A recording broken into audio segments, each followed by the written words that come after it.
富裕是东莞给人们的第一印象。在过去的30年中，东莞市的经济一直以令人惊讶的速度飞速发展，依靠纺织、电子、家具、五金等一个个规模庞大的产业基地，滚滚财富涌向了东莞。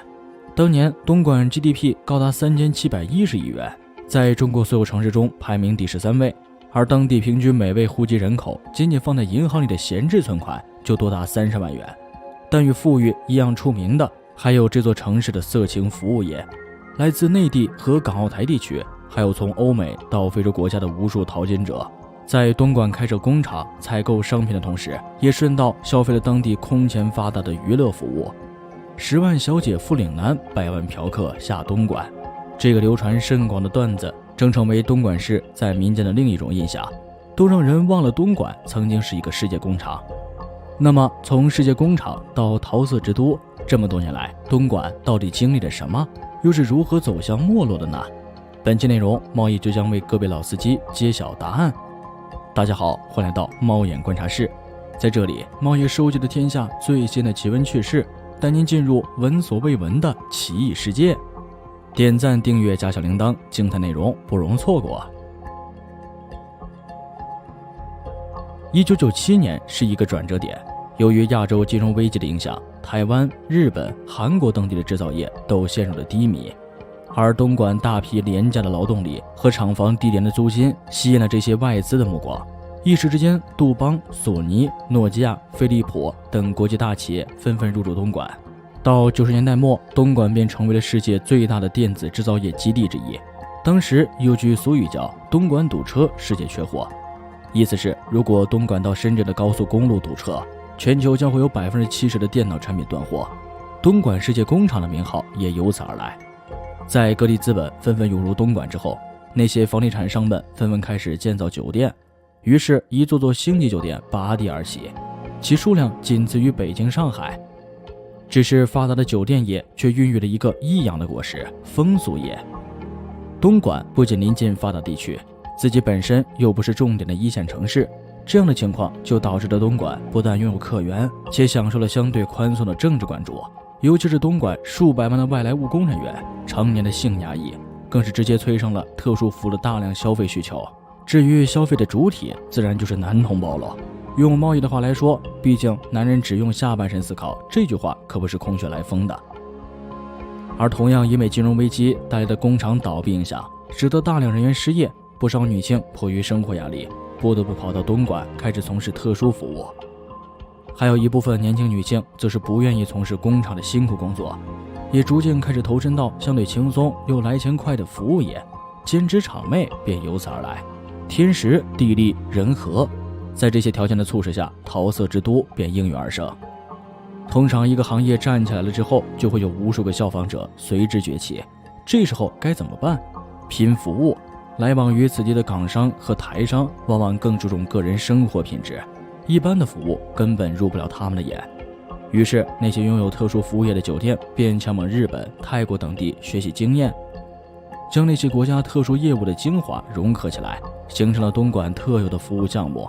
莞式服务的特点是 ISO 标准化。 ISO 有些老司机应该听说过，其实就是一种国际认证标准。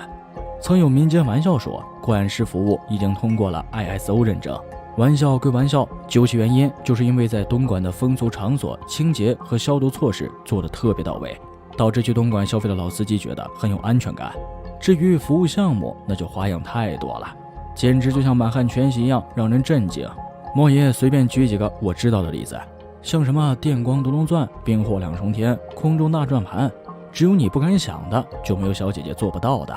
猫爷只想说，懂的都懂。而且由于该行业在东莞泛滥，出于竞争的需要，服务客人的小姐姐在入职前都需要经过专门的培训，包括专业的舞蹈培训、职业道德培训，如不能主动询问客人信息，不能主动索要小费，不能和同事抢客人，被选中的不能拒绝客人，等等等等。而在服务开始前，桑拿经理会让小姐姐们穿着性感的坐在圆形的旋转台上，有时甚至全裸的在 T 台上走猫步，以供顾客选择。顾客选中后，小姐姐便需要在2个小时内提供15到30种特殊服务，其中每一项的服务都极为严格，细致到开头的舞蹈、中途的面部表情以及顾客满意的次数等等，都会作为服务结束后评分的标准。所谓的评分是指酒店要求老司机在服务结束后对小姐姐进行10余个细节的打分，而这些评分也将成为小姐姐们等级高与低的关键要素。一般来说，等级是看小姐姐身上的腰牌，比如6开头的就是600元，9开头的就是900元，等级越高，出台费也越高。如果顾客不满意导致评分过低，这样不仅会被罚款，还影响他的升级。而原来就在高等级的小姐姐，如果被扣分太多，也会被降级。所以只有升到更高的级别，或一直维持在更高的级别，每次服务的费用才会越高。而为了拿到更高的服务费，这些小姐姐对待客人就会格外的礼貌尽心，以求在服务结束后拿到更高的评价。